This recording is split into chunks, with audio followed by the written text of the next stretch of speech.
You were not born to be comfortable. You were born to be free. Let that truth land for a second. Let it shake the dust off the parts of you that have been sleeping.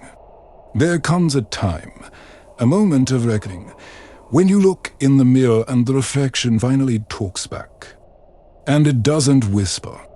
It roars enough. Enough of the pretending. Enough of smiling through the sting. Of swallowing your words like broken glass just to keep the air from getting heavy. Enough of accepting the subtle chips and cracks that slowly, methodically, erode your spirit. You feel it, don't you? That quiet ache that hums beneath the surface of your skin. It is the weight of allowing people to slide past your boundaries like they were never even there. Like you were never even there. Because listen to me, and listen clearly. You are not weak. You are not a doormat, designed to absorb the dirt from every passing foot. You are not some wounded soul, waiting in the shadows for the very people who profit from your pain to finally offer you a cure. You have carried hurt like it was your purpose. You have worn suffering like a crown of thorns, believing silence was a sign of strength. But let me tell you the truth you already know in your bones. Suffering in silence is not your destiny. It is a choice you are no longer willing to make. Think about that. You were never meant to nurture what is already lifeless. To feed toxic flames with the very oxygen from your lungs. To endure behavior from others or from your own inner critic. That makes you question your fundamental value. You have every right to walk away. You have every right to look in the mirror and declare, this is not love. This is not respect. This is not what I was created for. And if they say you are too sensitive, let them. If they say you have changed, take it as a confirmation. You feel that shift inside. That is not you breaking. That is you waking up. Growth feels like betrayal to those who choose to remain stagnant. But you were never made to stay in places where your soul is starving to death. So today, we draw a line in the sand. We are calling out the behaviors, the 6 completely unacceptable, non-negotiable behaviors that you should never, ever tolerate. Not from others, and most importantly, not from yourself. Understand this. Disrespect is not always loud. Sometimes it is a silent assassination. It is the glance that dismisses you before you even speak. The constant interruptions that say, what you have to say does not matter. The subtle digs, carefully wrapped in the packaging of a joke, designed to leave a bruise only you can feel. It is the tone of voice that tells you, you are not worth listening to. And too many of us were raised to endure this in silence. To smile through the sting. To downplay the pain. To make ourselves smaller, quieter, more convenient. Just so others would not feel uncomfortable in their own disrespect. But silence is not strength. It is not peace. Sometimes, silence is the quiet, willing burial of your own self-respect. And yes, I know it is hard to speak up. Especially if you were taught to keep the peace, to avoid conflict, to always take the high road. But choosing silence in the face of ongoing disrespect is not peacekeeping. It is self-abandonment. You are literally teaching people how to treat you. And if you accept it once, I promise you, they will keep serving it to you, colder, sharper, and more intentional each time. You do not have to be mean, but you must be clear, crystal clear, because when you finally draw that line in the concrete, not the sand, they will realize exactly where it should have been all along. The ones who truly value you will not push your limits to test your tolerance. They will not disguise insults as jokes. They will not laugh at your dreams or mock your progress. And that gut feeling you get, That cold twist in your stomach when someone crosses a line. That is not anxiety. That is your soul speaking. That is the moment you recognize disrespect for what it is. But we have been conditioned to silence that voice, to dismiss our own discomfort, to convince ourselves that we are just overreacting. But ask yourself this right now. How many it is not that bad moments does it take to destroy something sacred? One act might not shatter you, but 1,000 small ones, 1,000 silent glances, 1,000 subtleties, 1,000 interruptions, they will erode your confidence. They will dismantle your dignity. They will make you a stranger to your own truth. And you have every right to stand up, right now, and say, I may have ignored this before, but that ends today. You owe that to your future self. The healed, whole, powerful version of you that is waiting on the other side of this decision is counting on you to start honoring your boundaries now. Speak up, not to start a fight, but to stop disappearing. This is not about aggression. It is about ownership. It is about walking into every room, every conversation, every relationship, knowing that you belong there. Not because someone permits it, but because your presence is powerful all on its own. When someone crosses you, they are not just testing your limits. They are challenging your worth.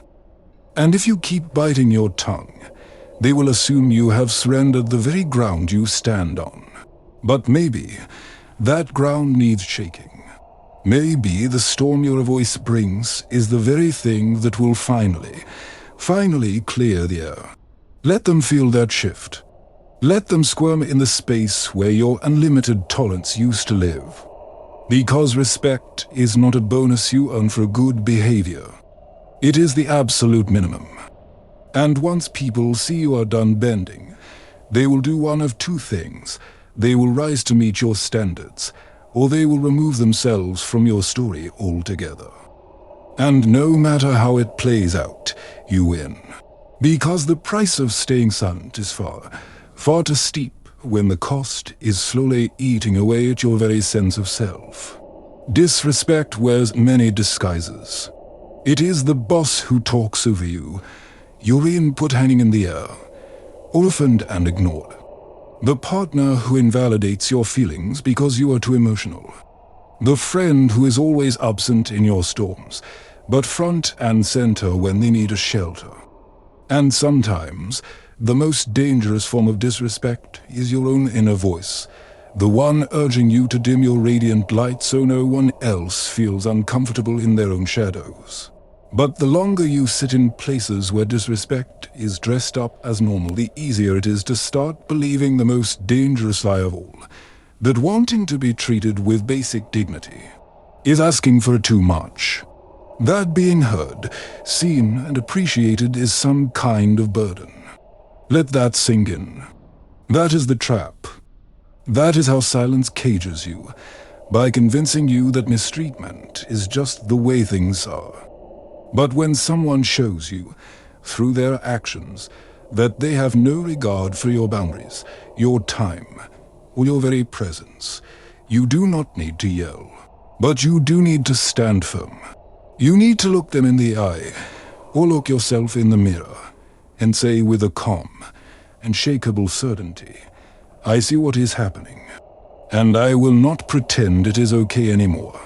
Because the moment you start honoring your own voice, the entire world begins to adjust its volume to match it. Of course, speaking up is hard. It risks upsetting people. It shakes the foundations of your comfort. It disrupts the false, fragile calm you have learned to survive within. But real peace is not about avoiding tension. It is about standing in your truth. If the truth is that someone is treating you poorly, let that truth rise. Let it heat your blood. Let it shake the room if it has to. You are not here to be agreeable at your own expense. You are here to be honest with yourself. And those who thrived on your silence, who fed on your compliance, will always label your truth as a threat. Too much, too proud, too sensitive. But that is their discomfort echoing in an empty room, and that is not your problem to solve. Every single time you speak up against disrespect, you are sending a message to your inner child, your evolving self, your deepest soul. I choose.me, and that choice, that one decision, is everything. It is where your healing begins. It is where bare minimum love, empty apologies, and this is just who I am excuses, finally lose their power over you. You set the tone for your life. And if someone cannot meet it, they do not belong in the picture. You do not have to raise your voice to raise your standards. You just need to be rooted. Rooted so deeply in your worth, in your right to be respected, in your absolute refusal to accept crumbs where there should be a feast. The hard, liberating truth. Some people will never fully see your value until you stop handing it to them so freely, so desperately. Let them feel that absence. Let them understand, through your powerful silence and your deliberate actions, that you are not available to be used, sidelined, or merely tolerated. You are not afraid to walk away if it means holding onto your peace. And that is not selfish. That is strength. That is self-awareness.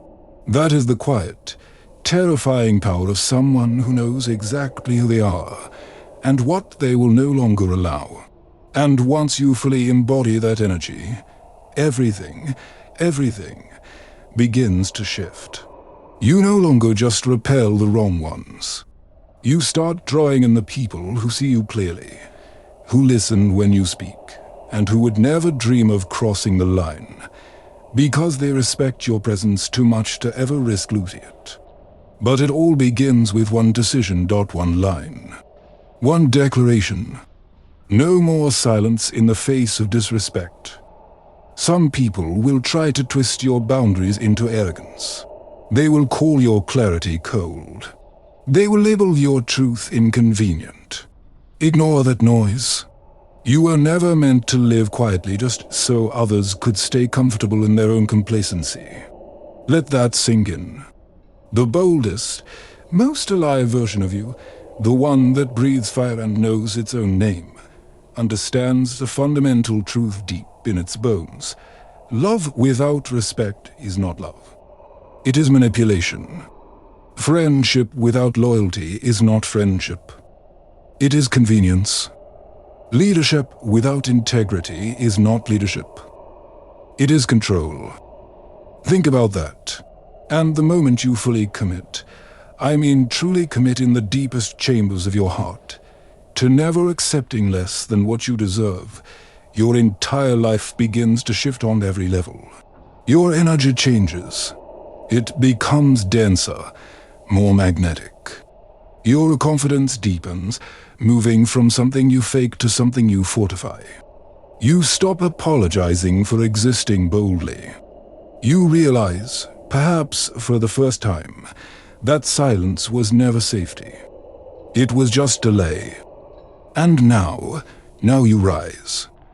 With a voice rooted in truth. With a backbone built on boundaries. With a soul that flat out refuses to dim itself for anyone. Disrespect might come knocking again, but this time it will not find its way in. Because the door has been sealed shut with unshakable self-worth. And you have finally remembered who you are. Ask yourself this. Have you ever been in a situation where someone tells you they love you, but every time the words leave their mouth, it feels less like a blanket and more like a leash? That is not love. That is manipulation dressed in charm. That is someone pulling on your emotions like strings on a puppet, tuning you to play their favorite song of dependency and doubt. You know the feeling, do not you? That subtle, sinking sensation in your gut. And the worst part, it does not hit like a punch. It does not raise its voice. It slips in quietly, disguised as concern, as affection, as what they claim is protection. Until you realize it is actually control. Control over your choices, your confidence, your very ability to breathe without scanning their mood first. Real love empowers you. It sets you free. But manipulation traps you, and then has the audacity to call that cage safety. It convinces you that you are incomplete, broken, lost, without them. And over time, you start buying the lie.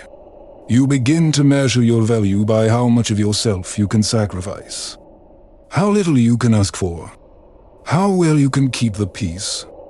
That is not love. That is theft. Emotional theft. And it is time, right now, to call it what it is. Because love does not leave you drained after every conversation. Love does not make you question your own reality, your own memories, your own sanity. That confusion, that exhaustion, that constant feeling of being off balance, that manipulation, plain and simple, it shows up when they guilt you for having boundaries. When your need for space becomes an act of betrayal in their eyes. When they twist your care into cruelty. And suddenly, you are the one apologizing. Apologizing for trying to protect your own peace. Let that land. You are apologizing for wanting to be okay. Little by little, they teach you to confuse love with sacrifice. They make you believe that to be loved, you have to bleed. But real love does not weaponize your empathy. It does not turn your greatest strength into your greatest weakness. Manipulators are masters of disguise. They know how to disguise chaos as passion. They know how to play both the storm and the shelter. Tearing you down with one hand, you will never be good enough. And pulling you in with the other, whispering the poison, I am just hard on you because I care. That is not care. That is control layered in sweet, syrupy words. That is someone reshaping your reality, brick by brick, until you question your own instincts. Do not fall for that. Do not trade your inner clarity for the illusion of closeness.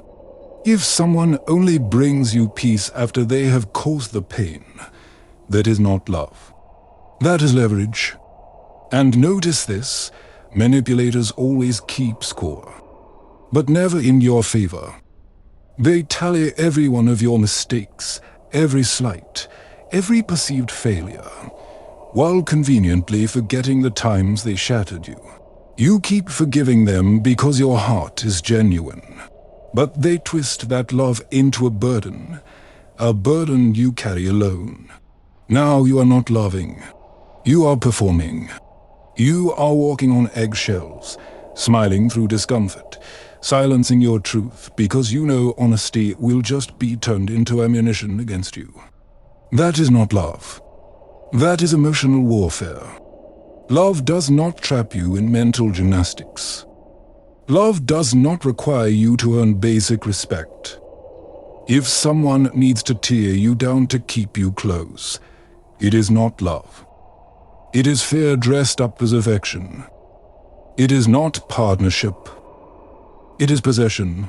And you are never meant to be possessed. You are born to be honored. The danger lies in how familiar this can feel.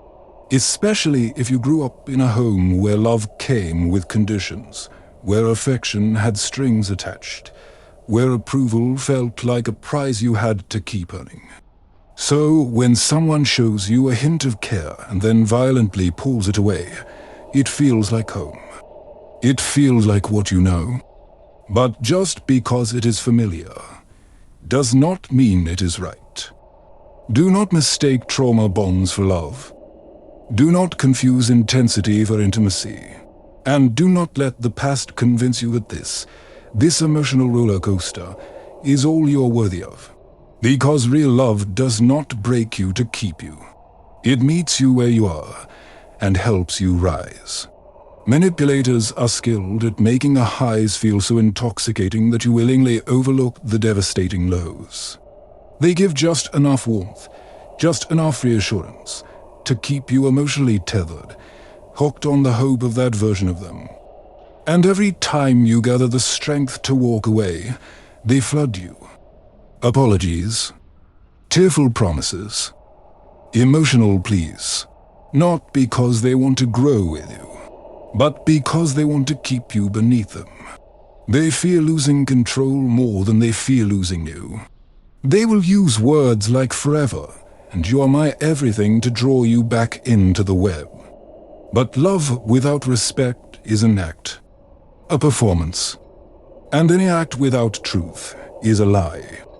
You do not need someone who shows up in fragments, who is only safe when it is convenient for them. You need someone who is a sanctuary in every version of your life. Real love is consistent.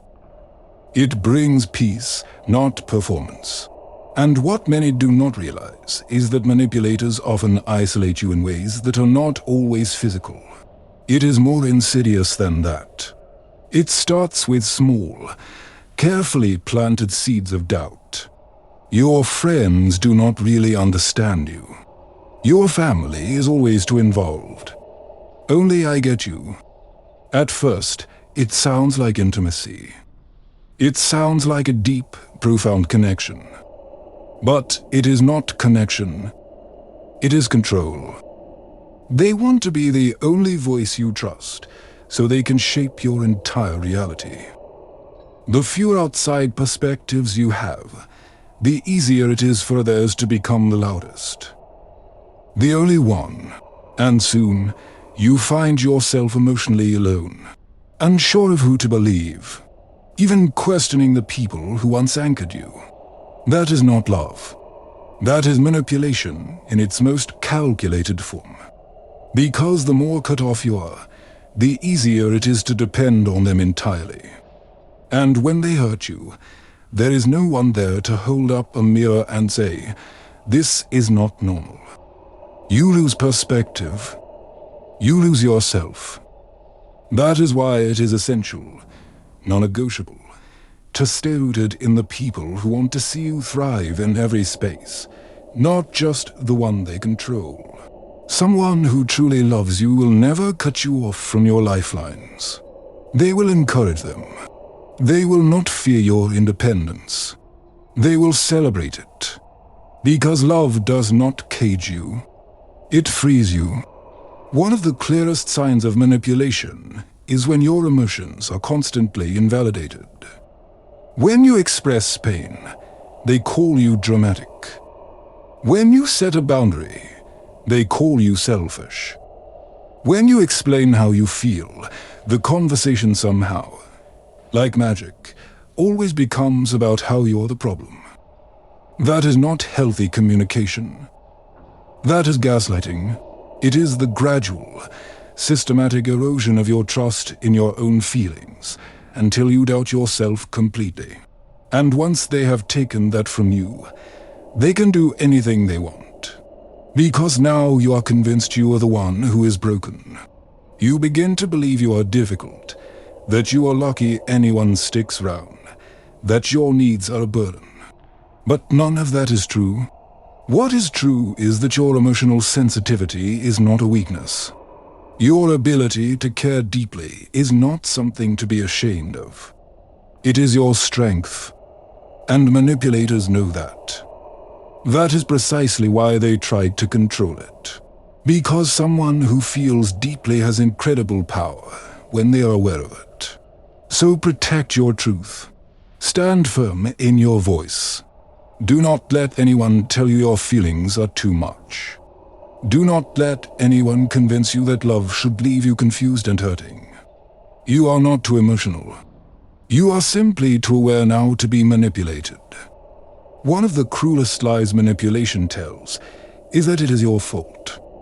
That if you were easier to love, less emotional, more accommodating, they would not treat you the way they do. And you start to believe it.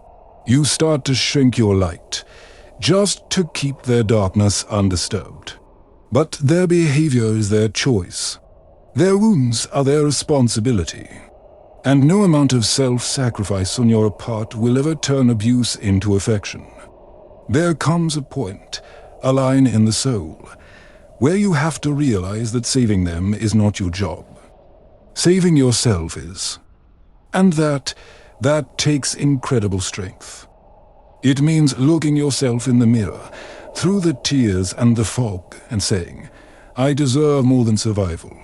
Because manipulation keeps you in survival mode. Always alert, always on edge, constantly bracing for the next emotional shift, the next explosion, the next withdrawal of love. That is not love. That is suffering. And you are not created to endure love. You are meant to live it fully, honestly, freely. So never apologize for waking up. Never apologize for choosing truth over chaos. Never apologize for walking away from anything that tried to break you, and then dared to call it love. Now you see clearly. And that clarity is your freedom. Have you ever had someone look you straight in the eyes, with utter calm, and tell you that something did not happen, when you know, with every fiber of your being, that it did? That unsettling moment, that cold, sinking feeling in your gut when your internal reality screams one thing, but their words, so confident, so sure, slice through your memory like a knife through canvas, until the picture of what you know is left in tatters. That is gaslighting. That is someone stepping into the sacred space of your mind and casually rearranging the furniture. They move the chairs. They take down the paintings. They change the locks, until you walk into your own memories and everything feels fun, distorted, wrong. You feel that. That disorientation, that is the poison starting to work. It begins not with a shout, but with a whisper. A casual denial here. I never said that. A joke at your expense there. You are so sensitive. Cannot you take a joke? A soft, condescending laugh when you bring up something that genuinely matters to you. You are being dramatic. Do not be so emotional. And slowly, you start shrinking. You begin wondering, did I overreact? Is my memory flawed? Maybe the problem is actually me. That is how it starts. That is how the infection sets in. Because gaslighting does not just cloud your thoughts, it shakes the very foundation of your spirit. It attacks your core. Think about it. Once someone can get you to doubt your own reality, they gain a terrifying power. The power to shape your world for you. They become the narrator, the director, the author of your life, and you are reduced to a confused actor, stuck trying to survive inside a script you never agreed to. But your truth is not something to be edited for someone else's comfort. Your truth is not up for debate. And anyone who needs to distort your experience, to deny your reality, just to stay in control, was never offering love. They were offering possession.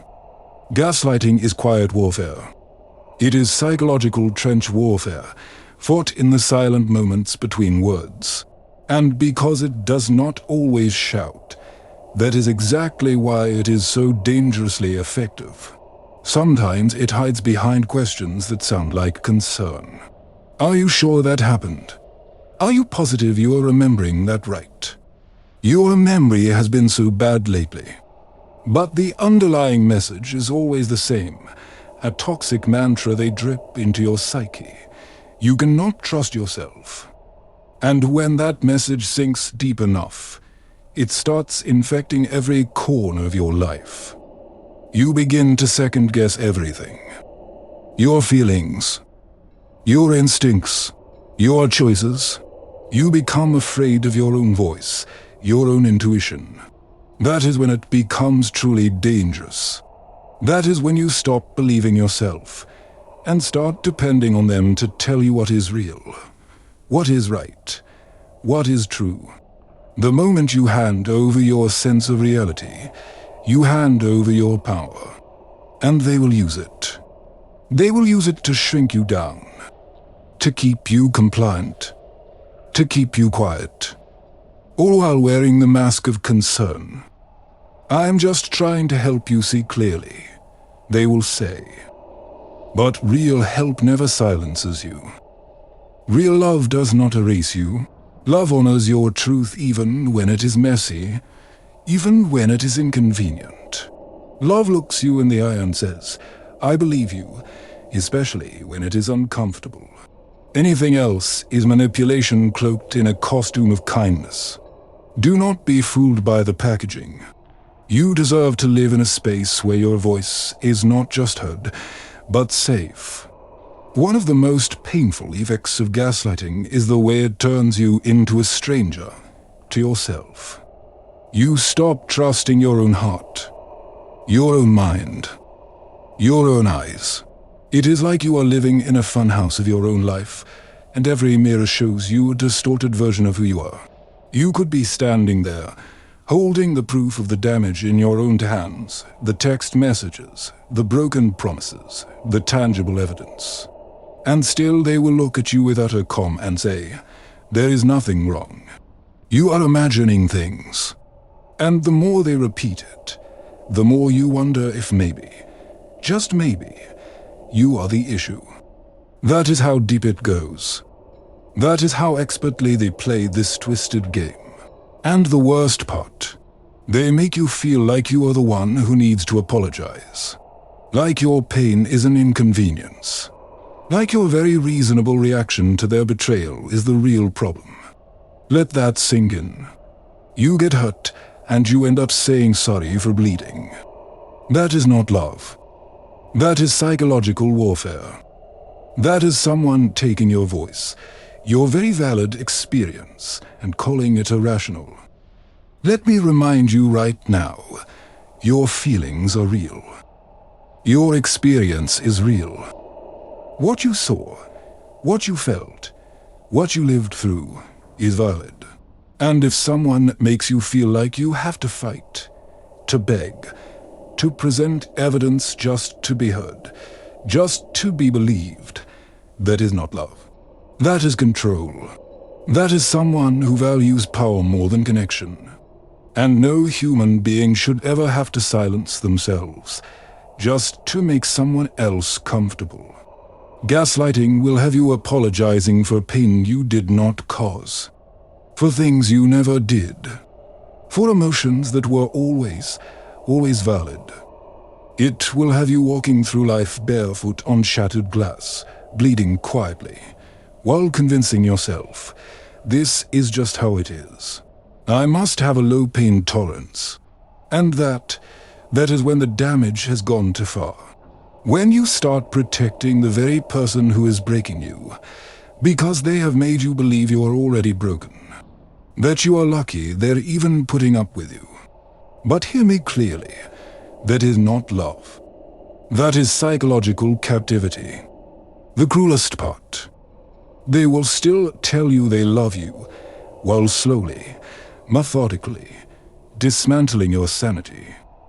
They will call you precious while chiseling away at your foundation behind your back. But love does not silence. Love does not erase. Love does not twist your reality into something easier for someone else to handle. Your truth is not negotiable. It is your compass in the storm. And anyone who tries to take it from you is not trying to love you. They are trying to erase you. What they are really trying to do is unmake you, to unravel your sense of self, piece by piece, thread by thread. And at some point, you have to decide. You have to make the choice that your peace, your truth, your very existence is worth more than their comfort. You do not need anyone's permission to stand in your truth. You do not need approval from someone who constantly reshapes your emotions like they are revising a story that never, ever belonged to them. You are there. You lived through it. You felt every part of it. And when something does not sit right in your soul, that is not paranoia. That is your intuition speaking. That is the part of you they cannot touch, cannot rewrite, cannot corrupt. Manipulators hate that intuition. They despise it. Because it is your internal shield. That quiet voice that rises up when things do not add up. That subtle, persistent sense that whispers, something is wrong here. That is your soul's immune system. And they will work over time to silence it. They will say you are imagining things, that you are too emotional, that no one else would put up with you. But those are their projections. That is their dysfunction, wrapped in shame, and handed to you like a gift you never asked for. Do not carry it. Let it fall. Because your truth does not need to be convenient. It does not need to be comfortable. It does not need to be gentle or well packaged for anyone else's consumption. It just needs to be yours. And the more you speak it, the more you reclaim what was taken.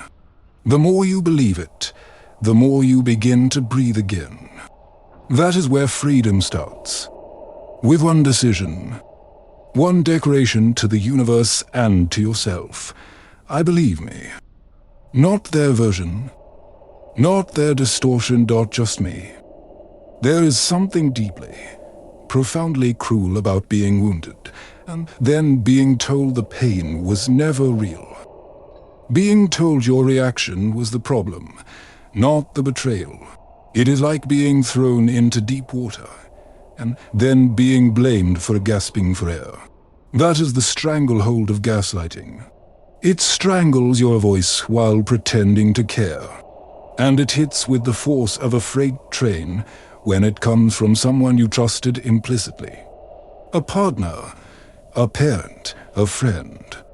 Someone who was supposed to be your refuge. Because when the person who is supposed to protect you is the same person eroding your sense of self, something inside you fractures. But even in the wreckage, they cannot take away your knowing. That small, flickering flame inside you that remembers the truth. It remembers how things actually felt. It knows what really happened.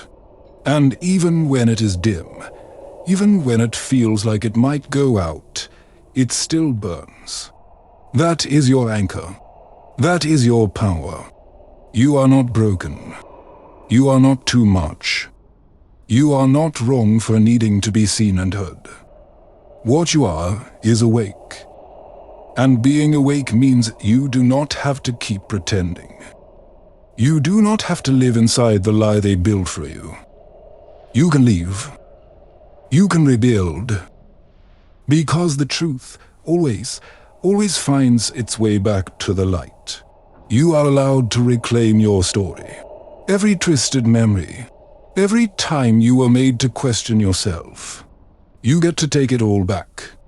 Because gaslighting tried to erase you. But healing is where you write yourself back in. And your voice, when you finally let it rise, is strong.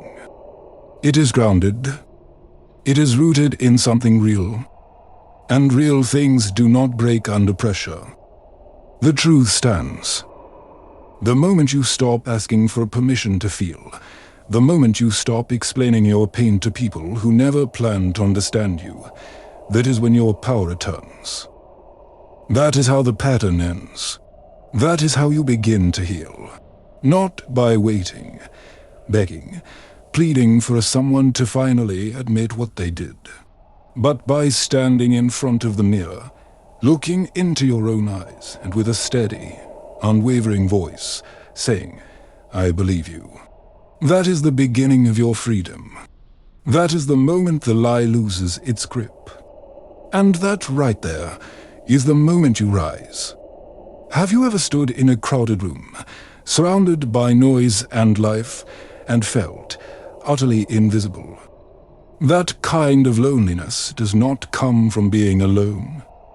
It comes from being overlooked, pushed aside, treated like a shadow in your own life.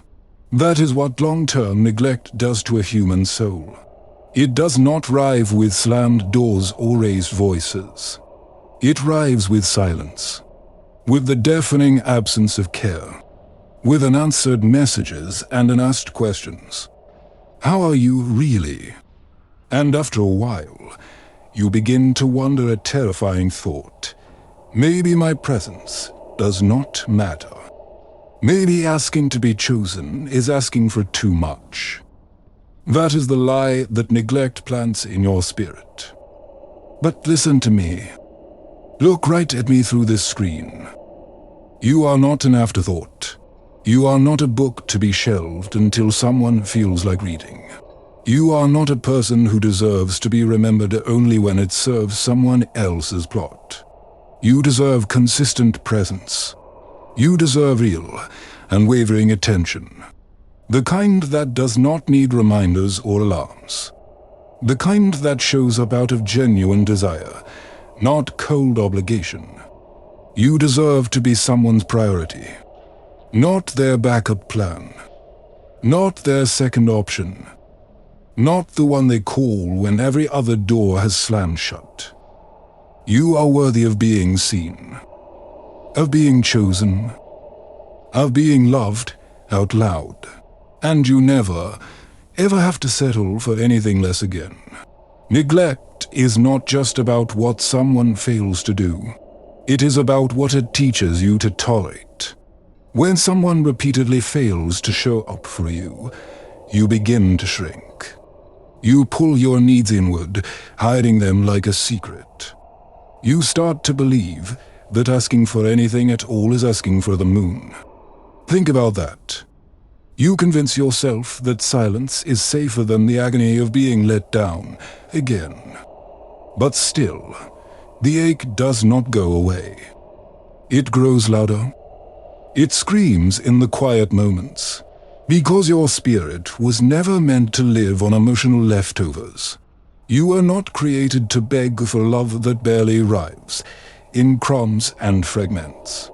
And when someone makes a habit of neglecting you, they are showing you, with crystal clarity, exactly where you fall on their list of priorities. Believe them. Do not excuse it. Do not explain it away. Do not tie your worth to their inability to see it.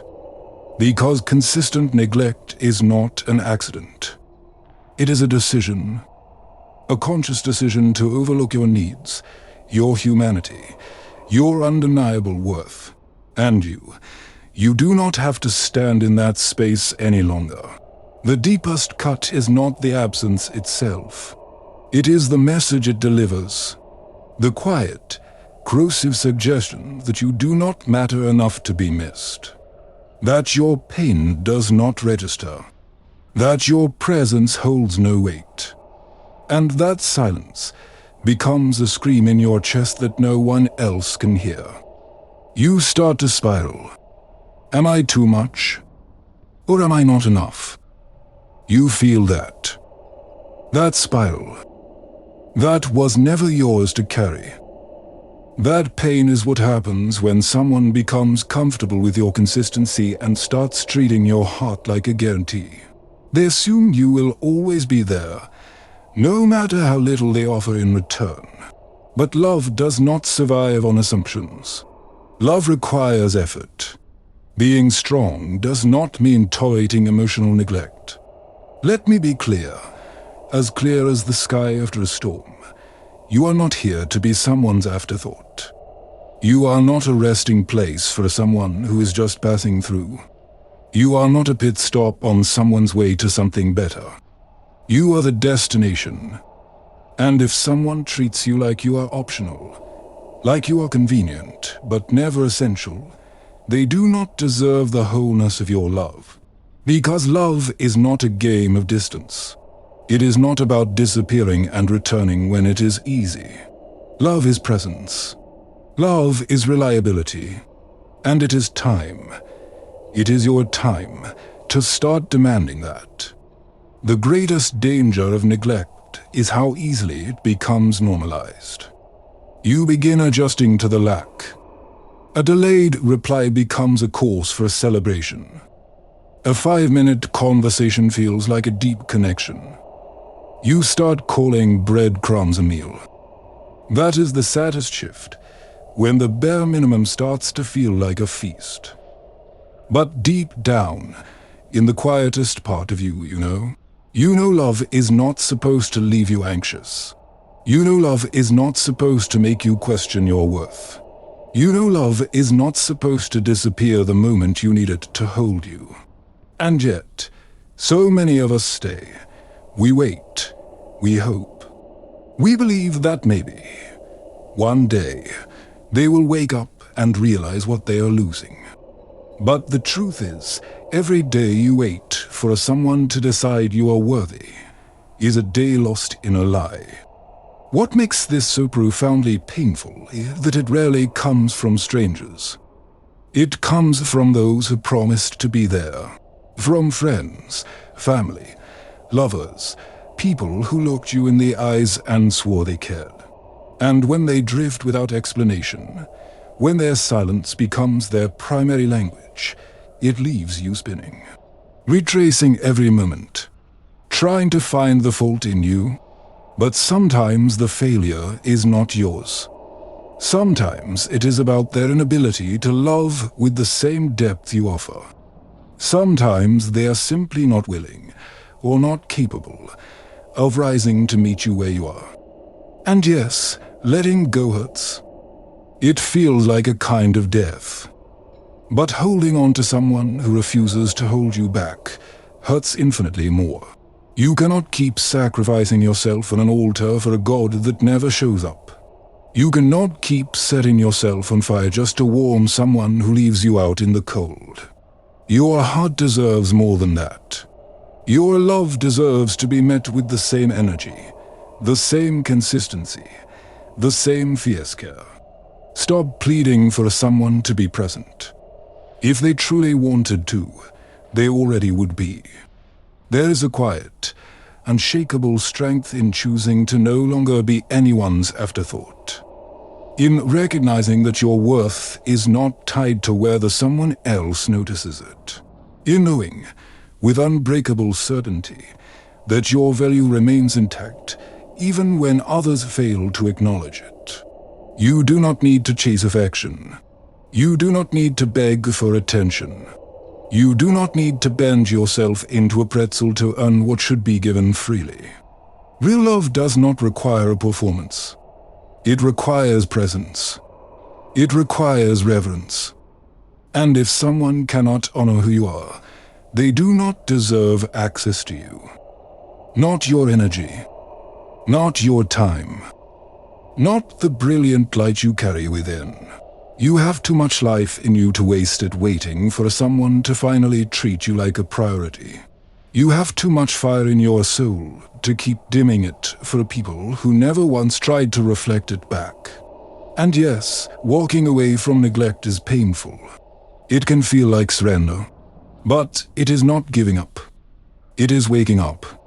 It is the profound realization that staying in places where you are constantly overlooked is not a sign of devotion. It is the ultimate form of self-abandonment. And you are not born to abandon yourself.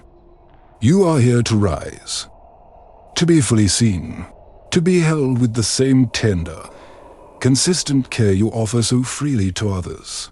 You are meant to know what it feels like to be loved completely, not in fragments, not in moments of convenience.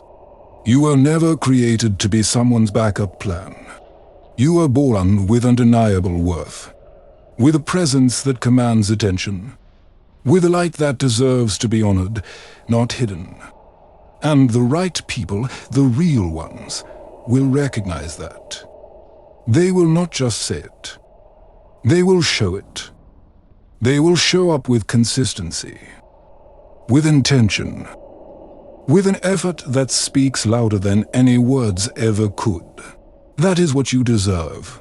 Not just pretty phrases, Not just promises made in passing, but follow through. Loyalty in the hard moments. Love that does not disappear when it gets uncomfortable. And when you stop tolerating being treated like you are optional, you make sacred space for something real. Something that does not fear your light but celebrates it. Something that does not drain your kindness but returns it tenfold. I want that for you. I want you to understand, in your mirror, that your heart, your time, your attention are sacred gifts. Not obligations. They deserve to be received with care, with gratitude, with honor. The moment you stop settling for less is the moment you begin stepping into the love you were always meant for. And that love, that profound, powerful, peaceful love, begins with a single, daily decision, you choosing you. Over and over and over again, especially when others forget. Most importantly, then, this is your legacy. This is your rebirth. Not from ashes, but from authenticity. If this journey has changed something in you, if you feel that shift in your soul, pay it forward. Share this with one person who needs to hear it. Be the mirror that helps them remember their own light. This is your anchor. This is your new beginning. The world does not need a quieter you.